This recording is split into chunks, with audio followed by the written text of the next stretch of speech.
Kemarin ngomong sama Pak SK kan, bisa nggak MUI dibubarkan? Saya rasa juga setuju, nggak bisa, nggak mungkin dibubarkan. Kenapa? Ke satu, begitu dibubarkan, dilihat itu income, ini duit dari mana aja ini? Sumbangan-sumbangan ini duit dari mana?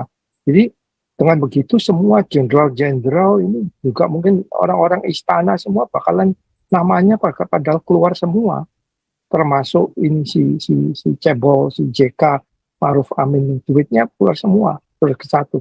Kedua, ininya pengeluarannya, expensesnya kemana?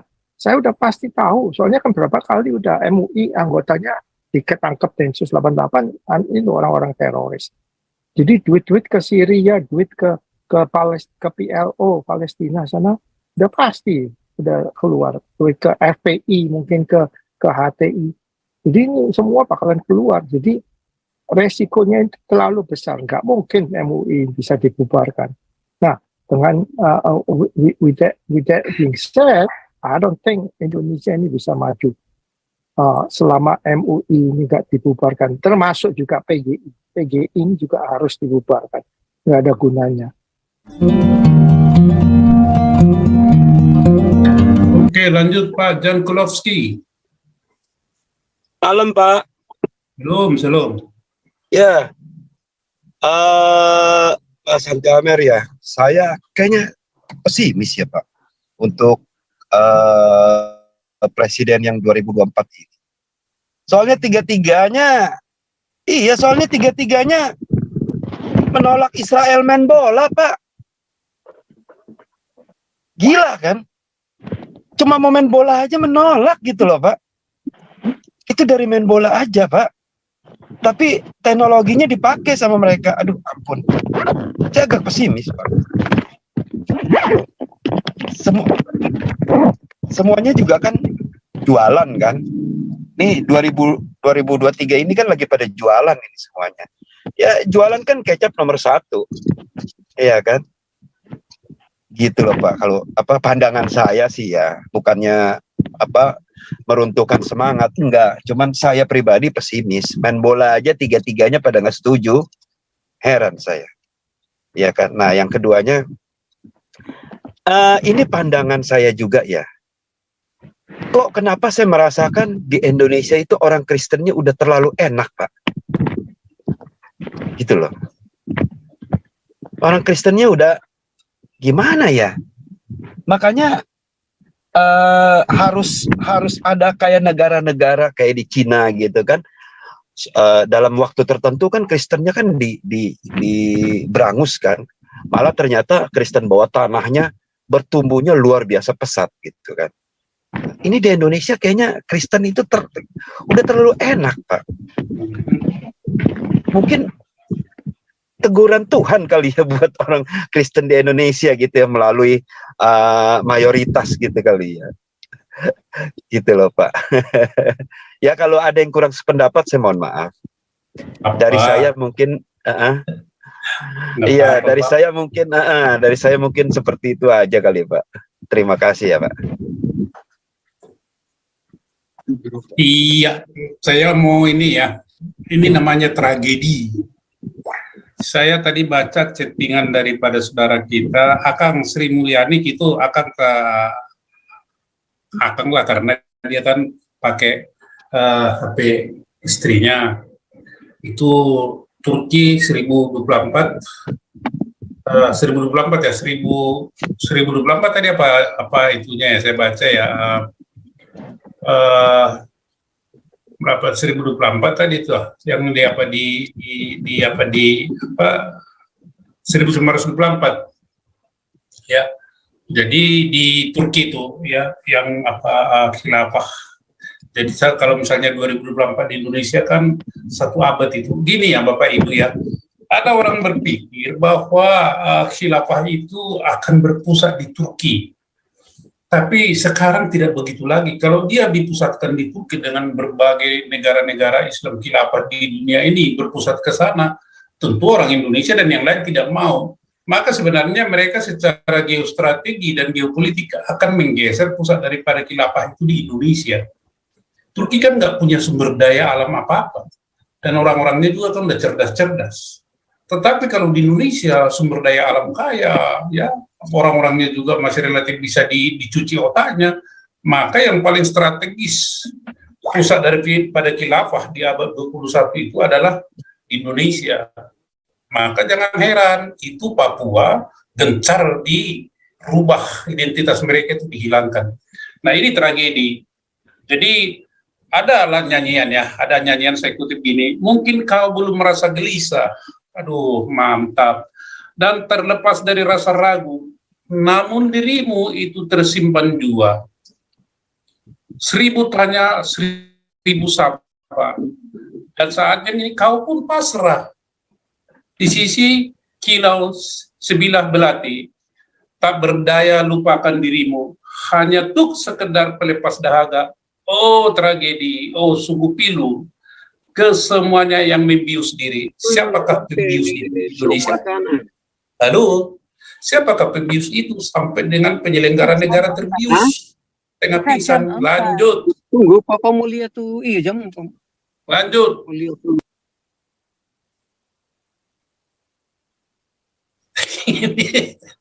Ini Jan Kulowski bukan tragedi buah apel lagi, Pak. Udah racun ini. Lanjut, silakan Profesor mau tambah. Ya, iya Pak. Ya itu yang saya mau tadi supaya teman-teman langsung menyimpulkan itu. Memang saya bilang di Indonesia itu, ya saya bilang ini kalau cuman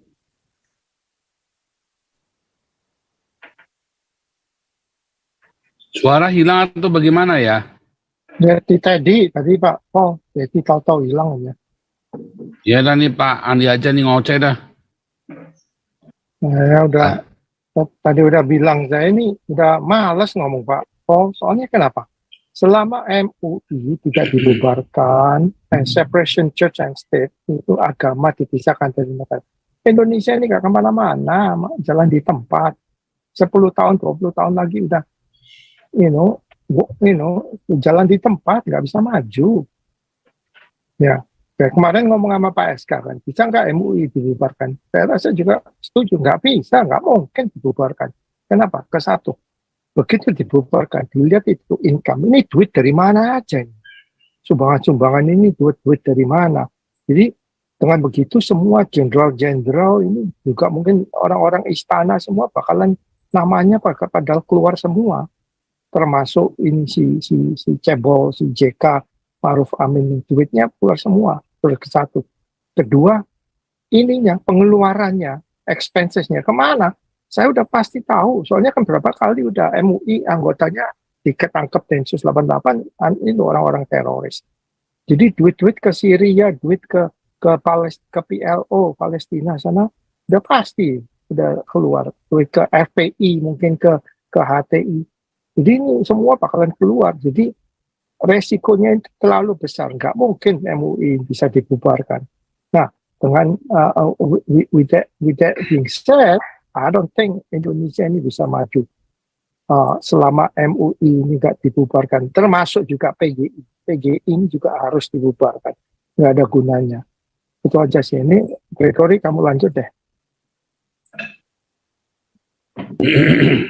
Nah, Gregory, iya Pak, begini Pak masalahnya. Ketika ada orang-orang yang brengsek ya di negara kita, tentu yang kena imbasnya itu yang bukan brengsek Pak, selalu begitu.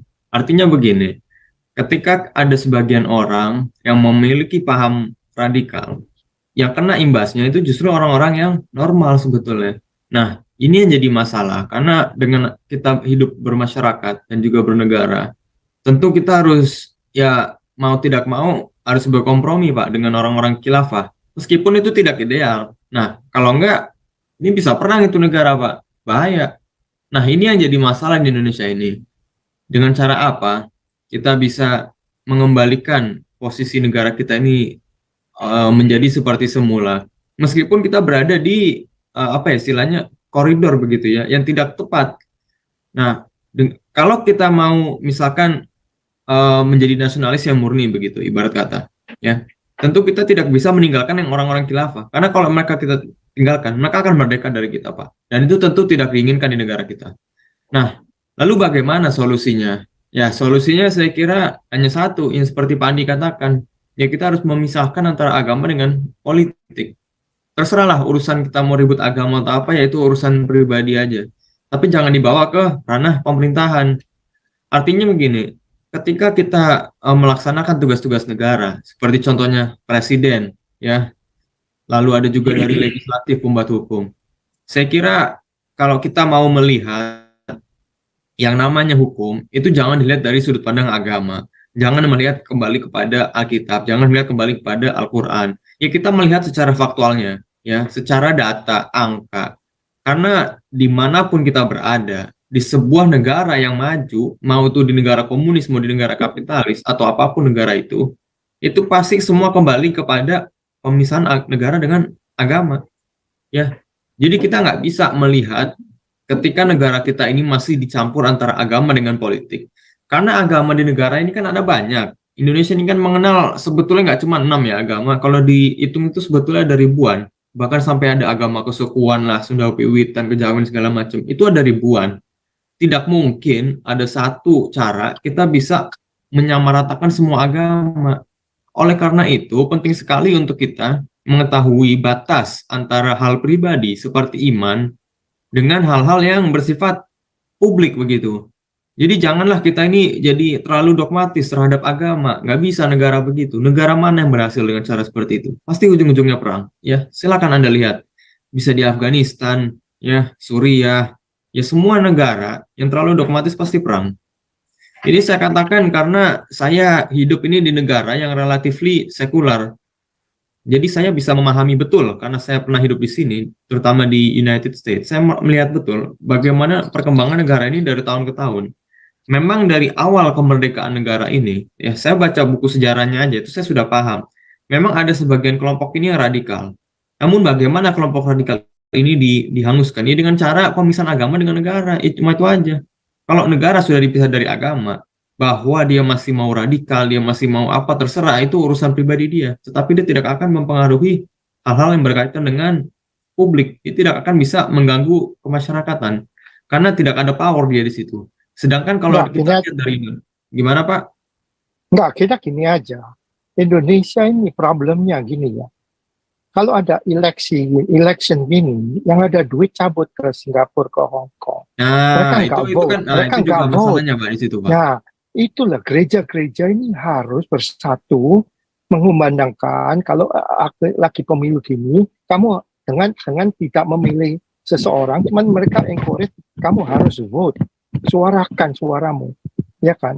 Seperti contoh kita tahu sendirilah kita ya, you and I kita hidup di California. Kenapa di California ini LGBT bisa legal, marijuana bisa legal, terus aborsi bisa. Soalnya orang-orang kayak kita ini banyak orang yang gereja-gereja ini cuek aja gitu loh, nggak mau maju ke satu. Kedua ini electoral college ini yang bikin rusak. Jadi kalau saya ini kalau election, anak saya bilang, Dad, don't bother go to the poll, it's useless. Because saya ini, I am consider in conservative Republican. Kita ini di state Democrat, suara kita ini nggak terhitung. Jadi di Indonesia ini kan nggak. Jadi di Indonesia ini yang penting ini kamu ini semua harus keluar semua, harus nyoblos, jangan golput. Itu loh problemnya, terutama anak-anak Tuhan, terutama gereja-gereja. Kenapa Ahok itu bisa begitu bisa hancur kayak gitu? Padahal yang 212 itu semua bukan 90% bukan penduduk Jakarta, orang dari luar dikirim masuk, ya kan, yang rame-rame. Tapi secara elektoral, kalau semua itu pada vote semua waktu Ahok, saya pasti percaya dia bisa menang waktu itu. Ya itu loh problemnya Indonesia ini. Terlalu banyak gereja-gereja anak Tuhan yang cuek. Itu loh problemnya. Itu memang skenario-nya khusus Pak. Kalau di Amerika kan ada electoral college. Nah, saya lihat kalau di Indonesia kan nggak ada ya. Artinya ya itu one man one vote, betul-betul murni begitu. Jadi masalah di sini Pak, itu adalah daripada pihak-pihak gereja sendiri itu juga terlalu banyak berpolitik Pak. Artinya begini. Kita lihat secara objektifnya. Sebetulnya gereja-gereja itu kan banyak sekali punya transaksi dengan politikus, Pak. Kita bisa lihat bagaimana pendeta-pendeta seperti yang saya contohkan, Gilbert Tumandang, terus ada siapa itu yang pengusaha itu yang kaya raya. Itu kan juga sebetulnya mereka beragama itu bukan karena iman Pak, tetapi karena bisnis. Itu yang jadi dilema di negara kita. Ya selalu saya lihat begitu. Ya, mungkin ada yang pandangan yang berbeda lah. Tetapi jadi masalahnya begini, kalau dari saya sendiri melihat, memang Indonesia ini kalau mengadakan gereja mustahil, karena gerejanya sendiri juga terlalu banyak berbisnis. Ya gereja tidak boleh berbisnis, itu yang utama. Tetapi kan melenceng begitu ajarannya, ya kan Pak Andi. Nah artinya kalau kita melihat secara faktual, mana mungkin kita bisa mengandalkan gereja, walaupun gereja sendiri juga tidak bisa memastikan dirinya itu berada di jalan yang benar. Mereka banyak yang sesat loh Pak, jangan salah. Gereja di Indonesia, nah, itu seperti yang dikatakan Pak Jan Kulowski ini, ya memang orang-orang Kristen ini sudah terlalu enak di Indonesia, saya rasa begitu. Ya, jadi nggak tahu arahnya benar yang mana. Dia mau ke kiri ngikut politikus, dia mau ke kanan ngikut politikus, jadi ya ke kiri ke kanan sendiri gitu aja. Jadi nggak bisa lurus tegak, itu nggak bisa. Itu yang jadi masalah. Nah, seterusnya terkait masalah pemilu, kalau skenarionya di Amerika itu electoral college itu memang saya lebih setuju dihapus ya, meskipun banyak sekali ditentang oleh orang-orang yang berseberangan. Tetapi kan di Indonesia tidak ada electoral college, yang mestinya kalau setiap orang memiliki hak untuk memilih, and then you guys vote gitu, yang mestinya kan one man one vote itu menjadi terhitung suaranya Pak. Tidak seperti di Amerika, yang dimana kalau Anda di sebuah minoritas di negara bagian yang notabene itu partainya berbeda, ya pasti tidak akan memiliki impact, karena dari situlah cara kerja electoral college. Nah, kalau di Indonesia mestinya kalau kalian ini memang ingin negaranya benar, ya kalian pilihlah politikus yang benar. Tetapi jika tidak ada yang benar di antara ketiga, ini sejauh saya melihat, saya hanya melihat 3 ya. Nggak tahu di Indonesia yang betul gimana, tetapi saya hanya melihat ini 3. Ketika di antara 3 kandidat ini tidak ada yang benar, maka pilihlah yang paling tidak busuk di antara yang busuk. Ya meskipun semua pilihannya busuk, tetapi kita harus memilih yang mana tidak busuk di antara yang paling busuk. Ya itulah terbaik dari yang terburuk. Ya kalau nggak mau siapa lagi? Kan nggak bisa kayak begitu. Nah, artinya kita melihat ini, politik itu tidak hitam dan putih. Janganlah kita melihat itu benar dan salah. Terkadang di antara yang benar juga ada yang salah, dan di antara yang salah juga ada yang benar. Jadi kalau kita mau melihat seseorang ya, bukan seseorang kandidat, itu kita mesti melihat track record-nya. Bagaimana dia di dalam sejarah itu memiliki capability untuk memimpin. Ya, bagaimana dalam sejarah dia memiliki prestasi, dan juga apa saja visi dan misi yang diberikan untuk negara. Itu yang harus kita lihat. Ya, bukan hanya sekedar kita melihat si A agamanya Kristen, si B ini Islam itu. Saya kira nggak begitu. Terkadang terutama kan kita udah tahu tikus-tikus bangsat busuk itu semua di Jawa semua. Jadi untuk pulau-pulau lain ini harus vote. Pulau iya Pak. Tetapi masalahnya kan di pulau lain nggak ada politikus Pak. Saya kira Bapak lihat begini saja. Sejauh mana kita tahu di Indonesia kan kandidat ada 3 ya Pak. Anies Baswedan, lalu ada juga dari siapa yang tentara itu Prabowo, lalu ada juga Ganjar. Itu kan 3-tiganya orang Jawa Pak. Jadi kalau kita mau lihat siapa lagi orang yang bisa mengalahkan mereka, yang nggak ada Pak. Electability rate-nya paling tinggi itu cuma 3 mereka itu. Jadi di antara 3 itu yang bisa kalian pilih. Kalau nggak ya nanti nggak akan ada lain, siapa suaranya lebih tinggi dari mereka. Nggak ada. Kan begitu Pak. Nah ini jadi masalah. Saya juga melihatnya karena saya melihat secara faktual saja, siapapun yang akan memimpin Indonesia ini tidak akan maju Pak. Selagi kita tidak memisahkan antara the core problem yang ada di negara kita, ya. Kenapa agama? Kita kasih kesempatan dulu ini masih Bram. Oh ya, lanjut. Pak Bram. Silakan.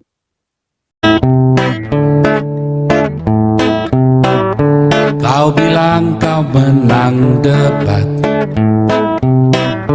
lawan domba yang sesat. Kau bilang banyak yang tobat,